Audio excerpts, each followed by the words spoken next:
நீங்க எல்லாருக்கும் ஓடி ஓடி உதவி பண்ணி இருக்கீங்க. ஆனா உங்களுக்கு உதவி பண்ண யாருமே இல்லைன்னு நினைக்கிறீங்களா? கர்த்தர் இன்று உங்களிடம் சொல்கிறாரு, வானத்தையும் பூமியையும் உண்டாக்கின கர்த்தரிடத்திலிருந்து எனக்கு ஒத்தாசை வரும். சங்கீதம் 121:2. ஒருத்தருக்கு ஒரு நாள் ரொம்ப அவசரமா ஒரு உதவி தேவைப்பட்டுச்சு. நம்பினவங்க கிட்ட கேட்டாங்க. ஆனா யாராலையும் உதவி பண்ண முடியல. என்ன பண்றதுன்னே தெரியாம ரொம்ப கஷ்டத்துல இருந்தாங்க. அப்பதான் அவங்க எதிர்பார்க்காத ஒருத்தர் வந்து உதவி பண்ணினாங்க. ஆச்சரியம் என்ன தெரியுமா? அவருக்கு இவங்களுக்கு என்ன பிரச்சனைனே தெரியாது, என்ன உதவி தேவைன்னும் தெரியாது. அப்போ அவங்க மனசுல ஒரு விஷயம் நினைவுக்கு வந்துச்சு. உதவி கர்த்தரிடத்திலிருந்து வரும். நீங்களும் இப்ப யாருமே இல்லன்னு நினைச்சு மனசை விட்டுடாதீங்க.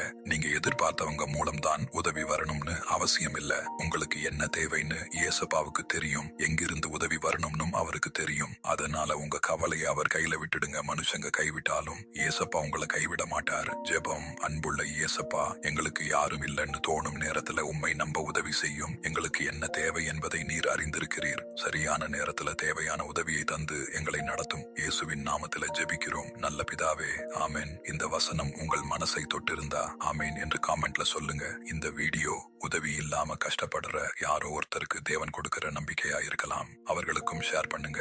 ஒரு ஷேர் கூட ஒரு வாழ்க்கையை தேவன்கிடம் நெருக்கமாக கொண்டு வர தேவன் பயன்படுத்தலாம். கர்த்தர் தாமே உங்களையும் உங்கள் குடும்பத்தையும் ஆசீர்வதிப்பாராக. ஆமென்.